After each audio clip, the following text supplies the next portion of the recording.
तर नमस्कार शेतकरी बांधवांनो. आज आलो आहे आपण आपला 8वा व्हिडिओ घेऊन 100 दिवस 100 व्हिडिओ ह्या चॅलेंजमधला.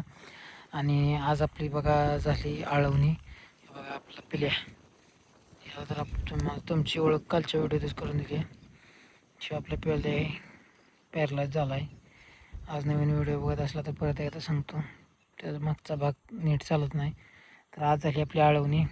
आपण आलो आहे लेट रानात, जरा बाहेर कामाला गेला, जरा वेळेस आपलं आज अडचण झाली त्यामुळे बाहेर गेलो आपण जरा. तर आज आळवणी झाली आपली उसाला, सगळ्या उसाला आपली आळवणी झाली. टोटल 27 पंप झाले ते. आणि 27 पंप कसे काय काय काय वापरले ते आपण आता उद्याच्या व्हिडिओमध्ये सांगू. आज काय आपण पूर्ण दिवसाचा व्हिडिओ बनवू शकलो नाही, कारण की विषय कसा होता, आज जरा आपण कोर्ट कचेऱ्या आणि पोलीस स्टेशन ह्यातच अडकून होतो. तर तो विषय काय आहे तर थोड्या दिवसांनी तो विषय पण तुम्हाला सांगतोच.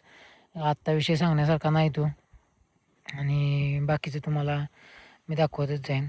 तर हा आपला ऊसाचा प्लॉट आहे बघा. आणि हे आपण म्हणजे ह्या वर्षीपासून मी ऊसात लक्ष दिले. पहिलं आपण काय ऊसात लक्ष नव्हतं, आपण फक्त गोटा म्हणजे गोटाच करत होतो. ही शेती सगळे आपले वडील बघायचे. तर आता इथून पुढं आपण सगळ्या शेतीवर लक्ष देणार आहे, कारण की विषय कसा आहे, फक्त गोटा एक गोटा करून चालणार नाही, शेतीवर सगळ्या लक्ष दिलं पाहिजे. तर हा आपला पूर्णपणे ती वावर ऊसाचं, हे वावर ऊसाचं. हे आता गेल्या वर्षी जरा सगळ्याच नियोजनात गणलं. ह्या वर्षी उन्हाळ्यात पाण्यामुळं ऊस पूर्णपणे करापला होता, म्हणजे पार वाळूनच गेला होता, काय त्यात राहिलंच नव्हतं. जेवढा वाचवता आला तेवढा वाचवला आहे आपण. हत्तीघास पण आपला त्याच्या पुढं आहे बघा, तिकडं तिथं गोठा आहे आपला, तिकडं टोमॅटोची बाग इकडे. मग आपलं बाकी सगळं माहीतच आहे तुम्हाला. तर विषय बाकी काय नाही. पहिल्यापासून व्हिडिओ बघत असाल तर तुम्हाला माझं पूर्णपणे क्षेत्र माहीत असेल. इथलं ह्या एका ठिकाणी आपलं 7 ते 8 एकर क्षेत्र आहे. आणि पुन्हा तिकडं तो डोंगर दिसतोय, त्या डोंगराच्या कडेला आपलं 7 ते 8 एकर आहे. आणि एका ठिकाणी एकरभर आहे, असं आपलं टोटल क्षेत्र आहे. तर ह्या क्षेत्रातलं आपलं सगळी पिकं आपण दाखवतोयच आपल्या व्हिडिओमध्ये. आणि पुढच्या व्हिडिओमध्ये म्हणजे जर का पाऊस ह्या वर्षी नीट प्रकारे झाला तर आपण त्या क्षेत्रात पण पिकं चालू करणार आहे. त्या क्षेत्रात आपण पावसाशिवाय पिकं घ्यायला चालू करत नाही, कारण की मुख्यतः आपण तिकडं सोयाबीन ऊस लागवण करतो. पण तिथं 2 ते 3 एकरच लागवण करतो, ती पण पाऊस पडला तर. कारण की पावसाच्या भरोशावर तिथं पाणी येतं, कारण की तिथं आपल्याला पाटाचं आणि विहिरीचं पाणी आहे. विहिरीचं पाणी तिथं पाटाला पाणी आल्याशिवाय काय तिथं विहिरीच्या पाण्याला जोर राहत नाही, त्यामुळं ऊस काय नीट येत नाही. सोयाबीन पाऊस पडल्याशिवाय तर सोयाबीन तर काय येतच नाही. त्यामुळं आपण ह्यात धरलं आहे नियोजन की बाबा ह्यात जमलं आपल्याला आंतरपीक म्हणून, ह्यात जमलं तर आपण सोयाबीन पण घेणार आहे.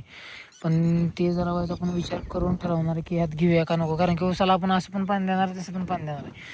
त्यामुळं मग मी म्हणतोय सरीवर विचार करतोय अजून पण, सरीवर ऊसाचं पीक ऊसासोबत सोयाबीनाचं पीक घेऊ का नको. तुम्हाला जर ते योग्य वाटत असेल तुम्ही कमेंट बॉक्समध्ये मला सांगा. आणि आपला सपोर्ट आपला करत राहा. आपले व्हिडिओज चांगले वाटत असेल लाईक करा, शेअर करा, सबस्क्राईब करा आणि चॅनलला कनेक्टेड राहा. दररोज आपले व्हिडिओ येतात. 100 दिवस 100 व्हिडिओ हा चॅलेंज आपला चालू आहे. तिथून पुढं आपण सिरीज चालू करणार आहे. तर आत्ता आपल्या हे 100 दिवसाचं चॅलेंज आपण पूर्ण करू शकलो तर आपण सिरीज चालू करणार आहे, कारण की आपण जर चॅलेंजेस पूर्ण करू शकले नाही तर सिरीज तर आपण पूर्ण करू शकणारच नाही. टोमॅटोचा पण तुम्हाला सगळा हिशोब सांगायचा राहिला आहे माझा, आणि टोटल ह्या ऊसाचा पण हिशोब आतापर्यंत लागणीचा काय झाला तो पण सांगायचा राहिला आहे. तर हे आपण एक दिवशी सविस्तर हा हिशोब सगळा घेऊया. तर बाकी राहिला विषय पुढच्या व्हिडिओचा. तर पुढच्या व्हिडिओत आपण काय आपण टोमॅटोचा तर तोडा करायची शक्यता मला कमी वाटते, कारण की टोमॅटोचे दर आता दिवस आलेत, टोमॅटोच्या दरात लय घसरण झाली आहे.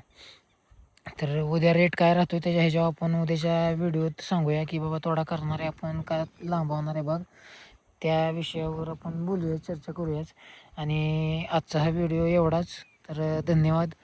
तुम्ही सपोर्ट ठेवा आपल्याला आणि आपल्या व्हिडिओ बघत राहा. चला भेटूया पुढच्या व्हिडिओमध्ये.